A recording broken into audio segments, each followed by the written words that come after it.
반갑습니다. 네, 1년이 조금 넘었죠. 뵀었는데요. 저희가 잘 있다가 하나님이 또 기회를 주셔서 여러분을 또 만나 뵙게 됐습니다. 너무 반갑습니다. 이 세상에서 가장 지혜로운 사람은 어떤 사람일까요? 저는 어떻게 하면 영생을 얻는지 아는 사람이라고 생각합니다. 현 시대 사람들은 80년, 길면 100년을 살죠. 사람이 죽고 나면 그가 가졌던 재산과 지식이 아무런 의미가 없게 됩니다. 그래서 저는 이 세상에서 각 사람에게 있어서 가장 중요한 문제는 어떻게 하여야 영생을 얻는가라고 생각합니다. 누가는요, 예수님의 제자 중에 누가가 있었는데 그 누가는 신기하게도 똑같은 질문을 두 곳에 기록하고 있습니다. 첫 번째는 누가복음 10장 25절에서 11장 4절 그 안에 한번 나왔고요. 두 번째는 누가복음 18장 9절에서 27절에 또 나옵니다. 이 두 곳의 말씀에는 똑같은 질문이 등장하죠. 그 질문이 바로 내가 무엇을 하여야 영생을 얻을 수 있습니까? 입니다. 이 문제의 답을 찾기 위해서는요, 누가복음의 문장 구조를 이해하면 굉장히 도움이 됩니다. 특히 누가복음 9장에서 19장까지에 나오는 문장의 구조를 알아야 합니다. 이 누가복음 9장부터 19장까지는 예수님께서 하늘로 올라가실 때가 된 것을 아시고 갈릴리에서부터 예루살렘까지 가는 여정을 기록한 내용이에요. 네, 제가 다음 장 하나 보여주시겠어요?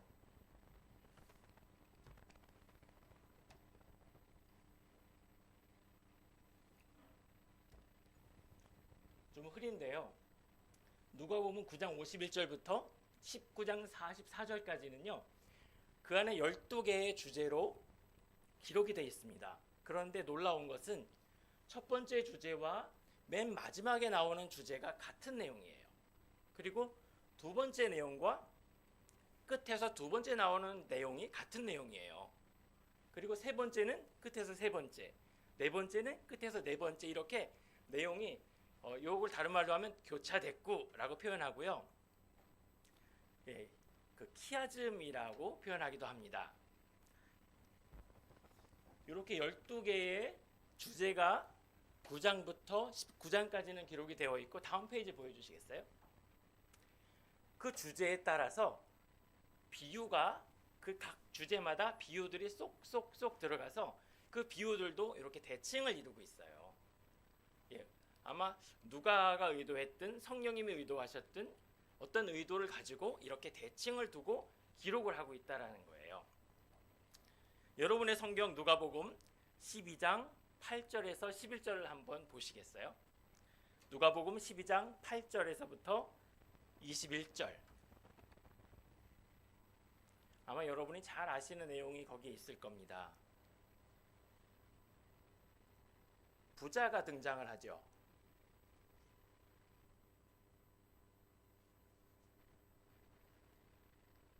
어리석은 부자가 나옵니다. 아마 돈을 많이 벌은 것 같아요. 그런데 돈만을 사랑하고 영생을 준비하지 않은 어리석은 부자가 그 내용에 담겨져 있습니다. 그것과 대칭이 되는 곳이 누가복음 16장 16절부터 31절입니다. 누가복음 16장 16절에서 31절, 거기에도 어리석은 부자가 등장합니다. 부자와 나사로라는 제목이 써 있죠. 그 부자도 역시 어떻게 영생을 얻는지 모르는 어리석은 부자입니다. 어떻게 영생을 얻는지 모르고 있어요. 이렇게 두 곳에 다 어리석은 부자가 대칭을 이루고 비유로 나타나고 있어요. 누가복음에는 이 어리석은 부자 비유가 대칭을 이루고 있습니다. 이러한 문장 구조에 대한 이해는 성경을 바르게 해석하는 데 아주 커다란 도움을 줍니다. 그래서 여러분과 함께 비록 정말 길지만 여러분이 들어본 설교 중에 아마 본문이 제일 길었을 것 같기도 합니다. 누가복음 10장 25절에서 11장 4절까지 그리고 18장 9절에서부터 27절까지를 함께 읽었던 것입니다. 이 두 곳의 성경은 동일한 문제에 답을 하고 있습니다. 그 동일한 문제는 어떻게 하면 영생을 얻을 수 있습니까? 여러분께 질문을 드리겠습니다. 어떻게 하면 영생을 얻을 수 있습니까?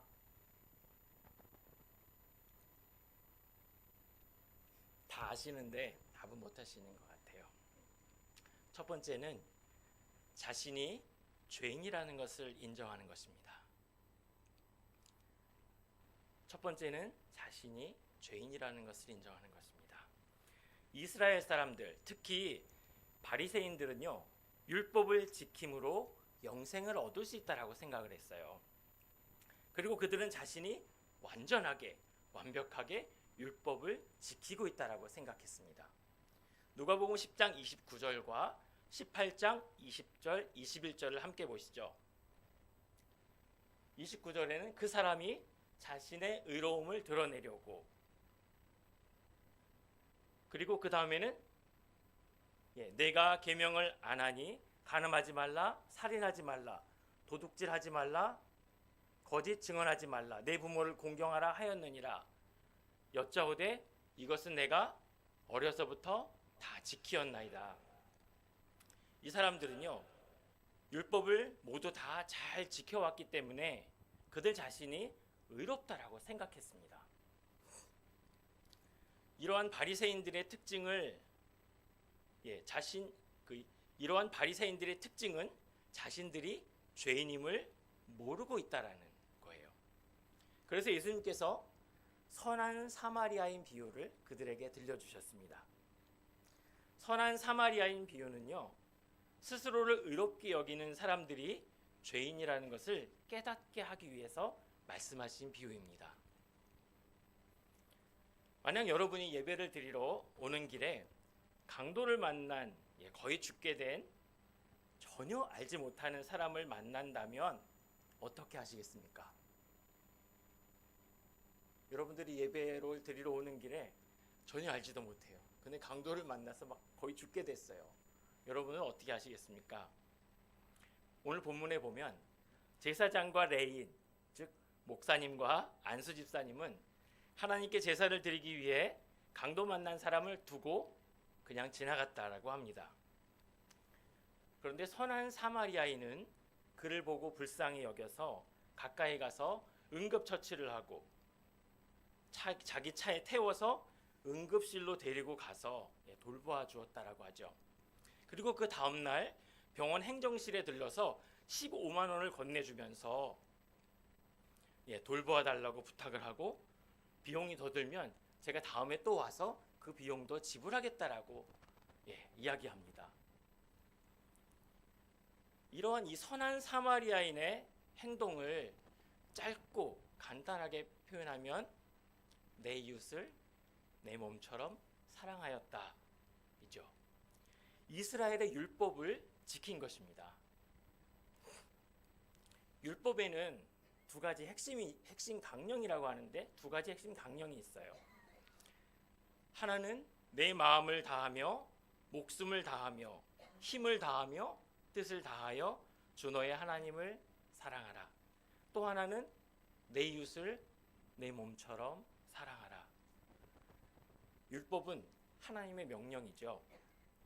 만약 그 율법을 지키지 않으면 그것은 죄를 짓는 것입니다. 그렇죠? 여러분께 또 다시 질문을 드리겠습니다. 여러분은 마음을 다하며 목숨을 다하며 힘을 다하며 뜻을 다하여 하나님을 사랑할 수 있을까요? 한번 생각해 보시죠. 우리는 목숨을 다해서 힘을 다해서 하나님을 사랑할 수 있을까요? 한 가지 질문이 더 있습니다. 우리는 내 이웃을 내 몸처럼 사랑할 수 있을까요? 저 심각했습니다. 고민을 많이 해봤어요. 그리고 나서 얻은 결론은 사람은 할 수 없다였습니다. 내 이웃을 내 몸처럼 사랑하는 것 아주 잠깐은 할 수 있어요. 하지만 늘 항상 모든 일에 사랑하는 것은 불가능합니다. 누가복음 18장에는요, 한 관원이, 바리새인 관원이 등장합니다. 그는 자신이 율법을 완전하게 지켰다고 생각하고 있어요. 자신을 의롭다고 생각하는 그에게 예수님이 말씀하셨습니다. 네가 가진 모든 것을 팔아 가난한 사람들에게 나누어 주어라. 이 말을 다른 말로 표현하면 내 이웃을 내 몸처럼 사랑하라가 되죠. 예수님께서 그에게 내 이웃을 내 몸처럼 사랑해라 라고 말씀하신 거예요. 그 사람은 어떻게 했죠? 근심하며 돌아갔다라고 기록합니다. 왜냐하면 그가 가진 모든 것을 팔아 가난한 사람들에게 나눠줄 수 없었기 때문이에요. 율법을 완전하게 지키는 것은 어렵습니다. 아니, 불가능합니다. 저는 20대 전도사 때 강원도에 있는 춘천의 한 교회를 섬겼습니다. 어느 날 밤에 교육관에서 제가 있었는데 그 한 선생님하고 저녁 준비를 하고 있었어요. 근데 누군가가 교육관 문을 똑똑똑 두드리는 거예요. 제가 이제 문을 열어봤더니 막 다 해진 옷에 이렇게 그 거지 한 분이 찾아오신 거예요. 아직도 기억나는 것은 그분의 얼굴입니다. 그날 밤이었는데요. 그분의 얼굴은 정말 검다 못해서 빛이 났어요. 네, 그 밤보다 더 까맸어요. 네. 근데 그 선생님이 그분을 안으로 초대를 했어요. 그 교육관 안으로. 그 상을 차리고 같이 식사를 하게 됐습니다.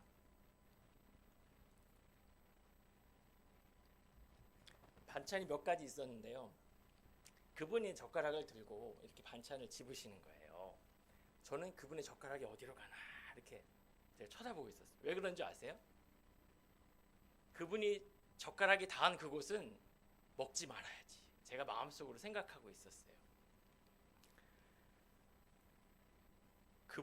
정말 그분이 닿은 그 반찬은 제가 먹을 수가 없었습니다. 거지 아저씨와 밥상을 함께 하는 것은 정말 어려웠습니다. 저는 저의 이러한 모습을 보면서 커다란 죄책감에 빠졌어요. 나는 내 이웃을 내 몸처럼 사랑할 수 없다는 걸 알게 된 거예요. 사람은 그 누구도 율법을 완전하게 지킬 수 없습니다. 그렇기 때문에 모든 사람은 죄인입니다. 만약 예수님께 찾아와서 어떻게 해야 영생을 얻을 수 있습니까? 라고 물은 그 율법사가 예수님의 그 선한 사마리아인 비유를 듣고 가서 그대로 행했다면, 내 이웃을 내 몸처럼 사랑하라라는 말씀을 실천하려고 해봤다면 아마도 그 율법사는 깨달았을 거예요. 그 자신은 하나님의 율법을 완전히 지킬 수 없는 존재라는 걸 말이죠. 자신이 의인이 아니라 죄인이라는 것을 알게 됐을 겁니다. 예수님께서는 누가복음 18장에 바리새인과 세리의 기도 비유를 말씀하셨어요. 기억나시죠? 바리새인은 자신을 의롭다고 하는 기도를 드려요. 하지만 세리는 어떻게 기도하나요?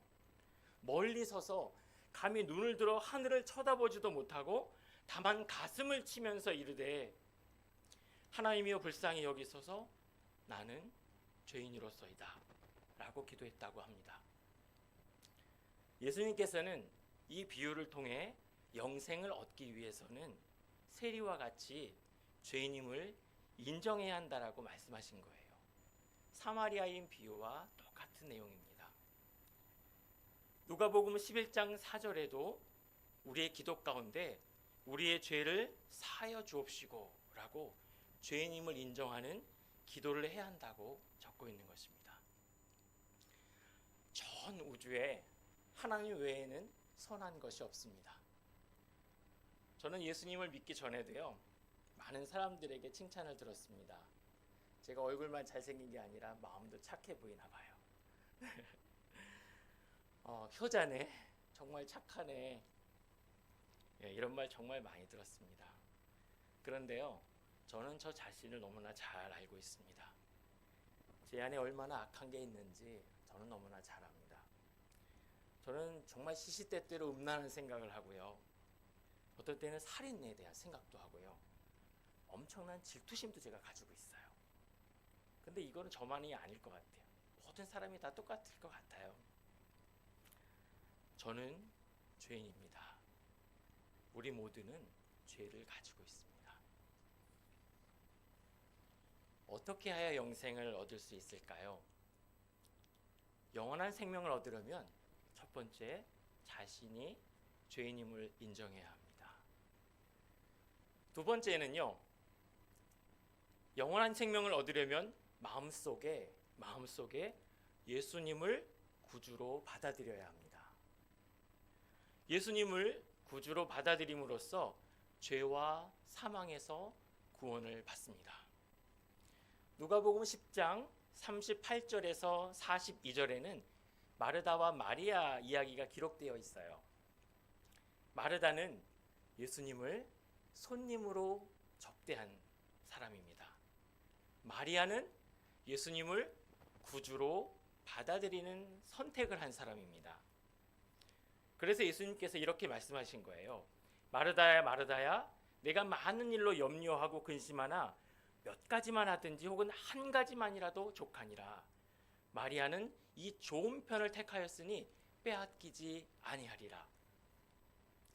이 이야기는 교회에서 예배 시간에 성도들을 위해 점심 식사를 준비하는 것과는 아무런 상관이 없습니다.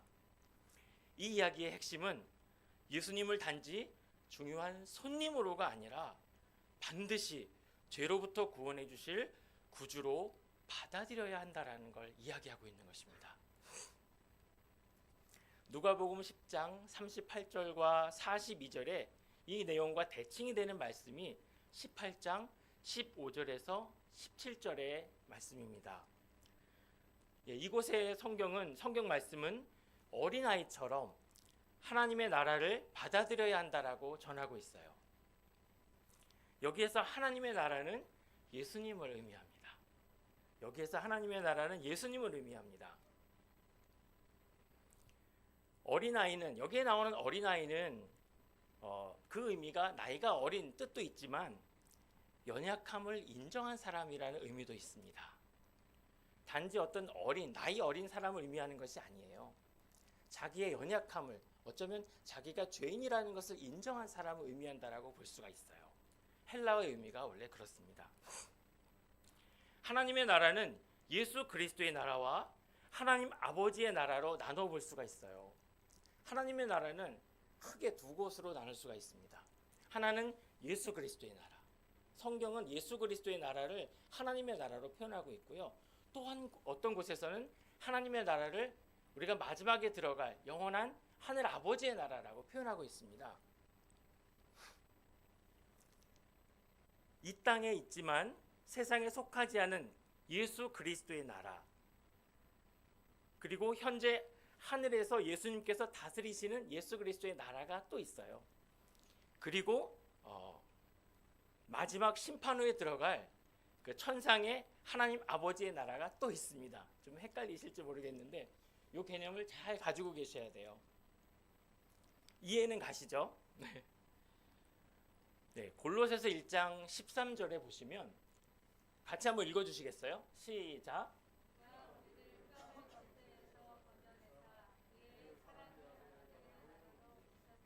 우리는 이미 하나님의 나라,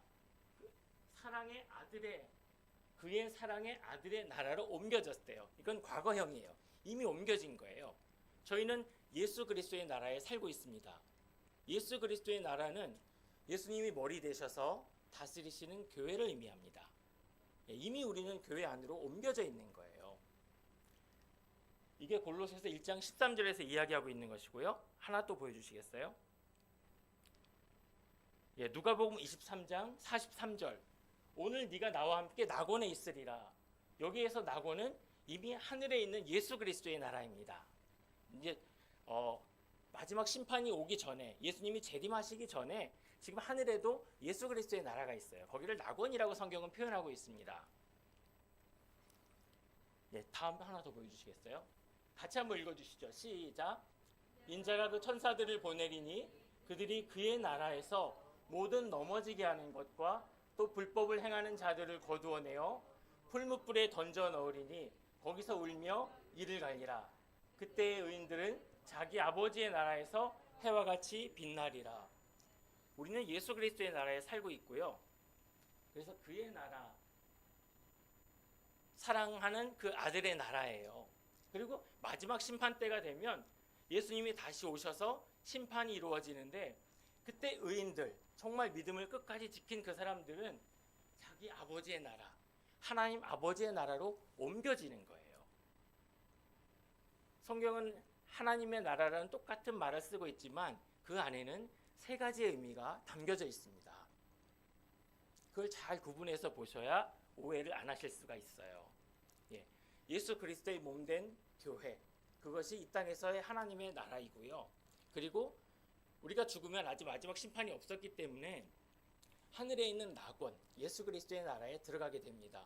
그리고 예수님이 재림하실 때 마지막 그날에 이 땅에 다시 심판이 이루어지는데, 그때까지 남아있던 교회는 그 안에 가라지들이 있거든요. 마지막 심판 때 가라지는 불에 태워져요. 의인들은 영원한 하나님의 나라에 들어가게 됩니다.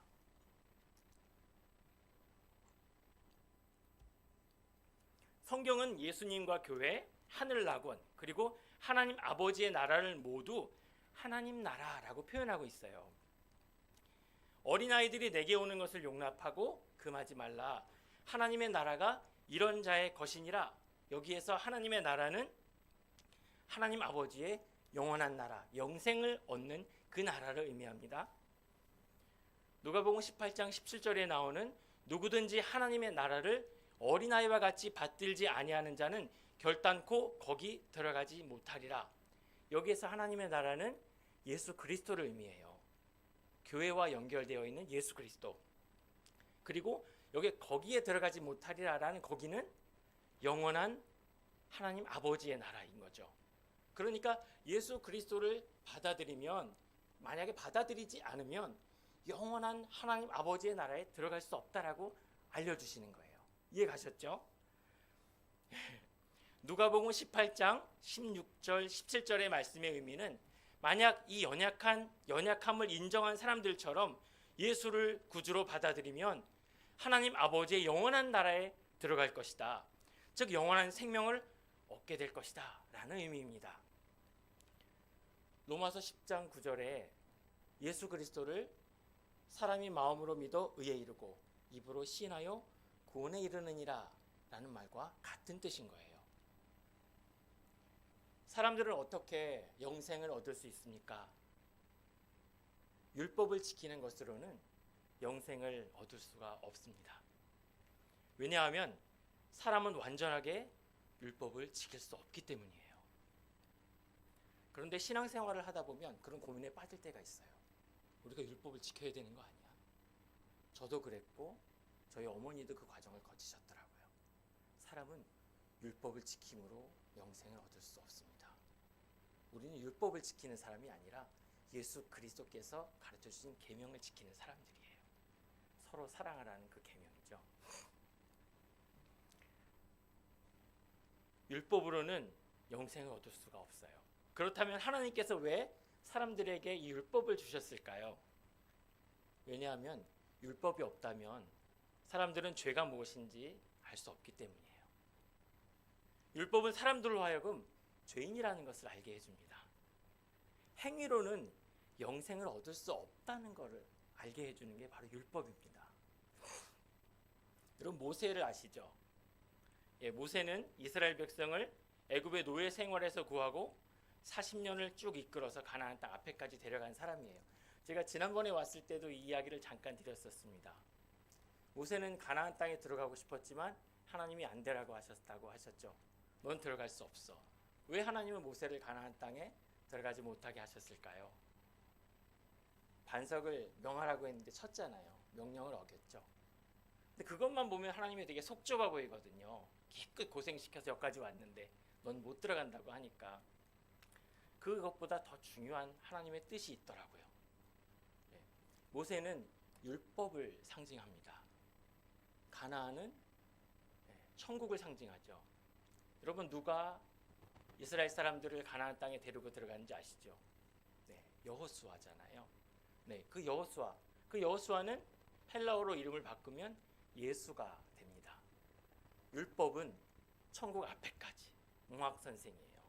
죄인임을 알려주는 거고요. 그래서 모세는 가나안 땅 앞에까지만 가게 하셨고 누가 데리고 들어가냐면 여호수아가 데리고 들어가죠. 예, 예수가 천국으로 데리고 들어가는 겁니다. 예, 가나안 땅 천국은 모세 즉 율법을 통해서 들어갈 수 없고 여호수아 곧 예수의 은혜를 통해서만 들어갈 수 있습니다. 9년 전, 10년 전쯤에요. 저희 가족은 한국에 계신 저희 아내를 키워주신 외할머니를 찾아뵈었었습니다. 연세가 그때도 90이 이미 넘으셨었어요. 기력이 없으셔서 침대에 누워 계셨습니다. 그리고 그날에 제가 기억하기에 정신이 굉장히 맑으셨어요. 그리고 저희 아내의 외할머님은 긴 시간 동안 정말 40년 넘게 교회를 정말 열심히 섬기셨던 분이셨습니다.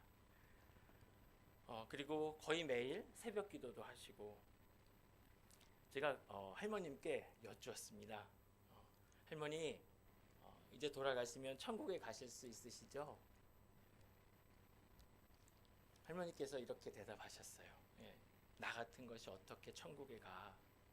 나 같은 게 어떻게 천국에 가? 몇 번을 반복하시더라고요. 저는 마음이 조금 아팠습니다. 예. 오랜 시간 동안 교회에 계셨지만 또 어떻게 천국에 들어가는지를 정확하게 모르시는 것 같았습니다. 그래서 할머님께 복음을 다시 전해드렸어요. 영원한 생명을 얻기 위해서는요, 먼저 자신이 의인이 아니라 죄인이라는 것을 인정해야 합니다. 그리고 나의 죄를 위해서 예수님께서 십자가에서 피 흘려 죽으시고 살아나신 것을 믿으셔야 합니다. 이렇게 예수님을 죄와 사망에서 구원해 주시는 나의 주인으로 받아들이면 됩니다. 다른 것은 없어요. 할머니께서는 저와 함께 예수님을 주인으로 받아들이는 기도를 드리셨습니다. 그리고 저희 가족은 중국으로 돌아갔고요. 돌아가서 있던 어느 날 저희 아내에게 한국에서 전화가 왔었습니다. 저희 아내를 키워주신 외할머니께서 돌아가셨다는 소식이었습니다. 그리고 할머니의 얼굴에는 평안과 기쁨이 가득했다라고 말씀해 주시는 걸 들었습니다. 영생은, 구원은 율법의 행위로가 아니라 죄인임을 인정하고 예수 그리스도를 구주로 받아들임으로 이루어지는 것입니다. 한 가지 해결해야 될 문제가 또 있는데요. 누가복음 18장 24절 25절의 말씀입니다. 재물이 있는 자는 하나님의 나라에 들어가기가 얼마나 어려운지, 낙타가 바늘기로 들어가는 것이 부자가 하나님의 나라에 들어가는 것보다 쉬우니라. 재물이 있는 사람은 천국에 들어갈 수 있을까요? 이게 어려운 거죠, 이 문제. 물론 들어갈 수 있습니다. 예수님께서 말씀하셨죠. 모든 사람이 할 수 없는 것을 하나님은 하실 수 있느니라. 예수님 시대에요, 세리는 아까 그 죄를 고백했던 그 세리는요, 부자를 대표하는 사람들이었습니다. 세리는 부자였어요. 누가복음 18장 13절 14절에 세리는 회개하였고 하나님께서는 그들을 의롭다고 칭하셨다라고 말씀에 이야기하고 있습니다. 영원한 생명을 얻는 방법은 부자나 가난한 자 모두 같습니다. 자신이 죄인임을 인정하고 회개하며 예수를 구주로 받아들이면 영원한 생명을 얻을 수 있습니다. 사실 부자는요, 상대적인 개념이에요. 아마 여기서 제가 제일 부자일 것 같습니다. 저는 아들이 셋이나 있는데 저보다 더 많은 분 계세요. 예, 저희 마음은 항상 또 부자고요. 예, 그런데 제가 못하는 게 있어요. 제 걸 다 팔아서 나눠주지 다 주지 못하겠더라고요. 예, 이렇게 저는 죄인입니다. 예, 저 같은 부자도 천국에 들어갈 수 있어요. 이 세상에 다른 사람의 도움이 필요 없는 사람은 없습니다. 아무리 돈이 많아도요, 외로워요. 아무리 학식이 많아도요, 외로워요. 연약함이 다 있어요. 돈이 있거나 없거나, 학벌이 좋거나 나쁘거나, 사회적인 지위가 있거나 없거나, 모두 다 연약합니다. 모두 누군가로부터 불쌍히 여기는 마음을 필요로 하고 있어요. 우리의 이웃들은요, 매일 시시각각으로 우리는 모두 내 이웃을 내 몸처럼 사랑하는 율법을 지킬 수 없는 존재라는 것을 우리 옆에서 알려주고 있습니다. 여러분 주변에 수많은 이웃들이 있는데 그분들이 여러분에게 이야기하는 거예요. 너는 율법을 다 지킬 수 없는 존재야. 너는 율법을 다 지킬 수 없는 존재야. 우리가 죄인이라는 것을 알려주는 거예요. 목사님 되게 평안해 보이시고 다 좋아 보이시지만 그 마음에 힘듦이 있고 외로움이 있고 다 있어요. 똑같습니다. 사람은 다 똑같아요. 모두 다 연약한 사람들이에요. 그리고 우리 모두 그 이웃들을 통해서 내가 죄인이라는 걸 알게 되죠. 예. 우리 옆에 있는 분에게 잠깐 인사드릴까요? 예. 내가 죄인인 것을 알려줘서 고맙습니다.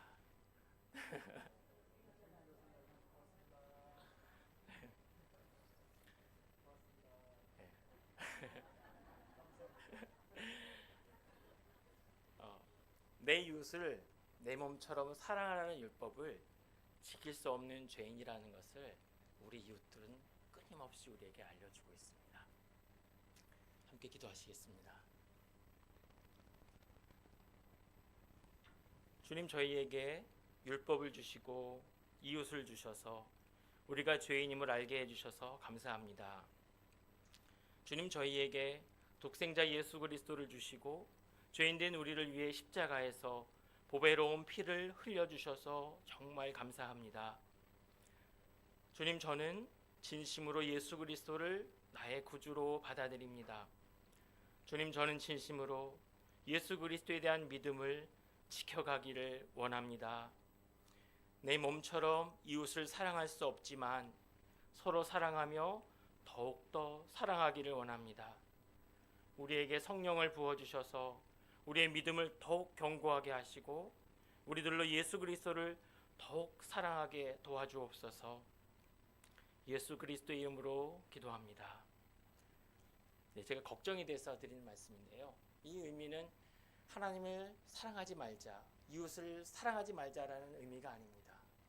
우리는 하나님을 더 사랑하는 방향으로 끊임없이 행동하고 노력해 가야 되고요.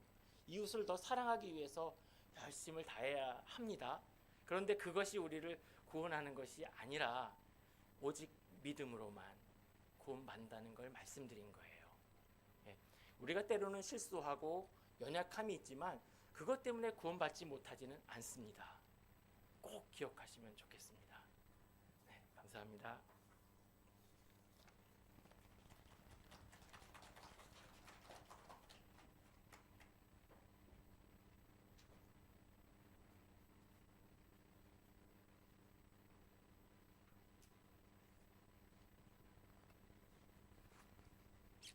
할렐루야, 감사합니다.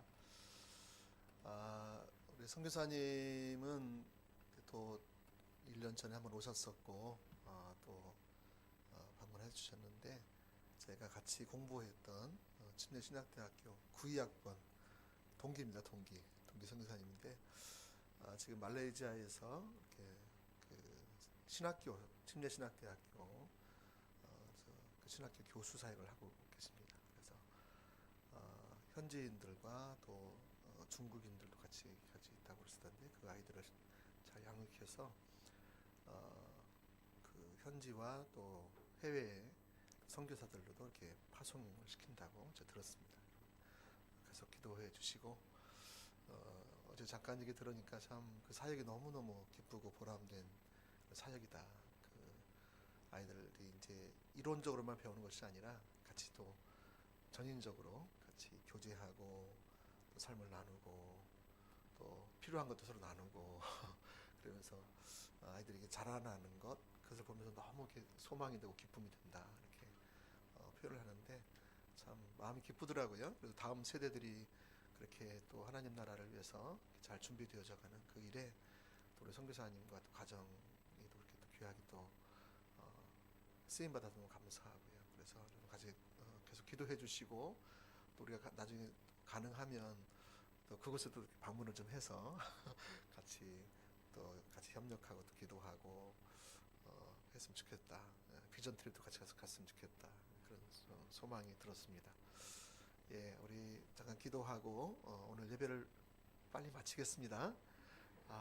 박수를 치면서 지금 난리 났습니다. 지금 예, 축도하고 예배를 마치겠습니다.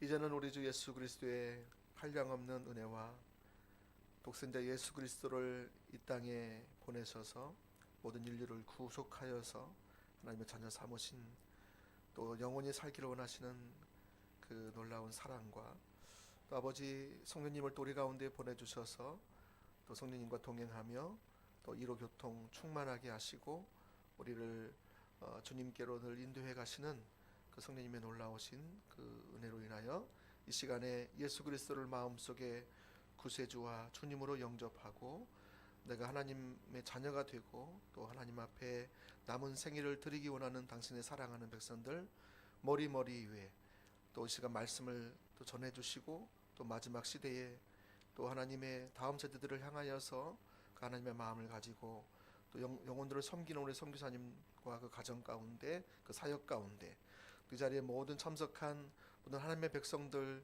머리머리 이외 이제로부터 영원까지 함께 계실지어다. 아멘.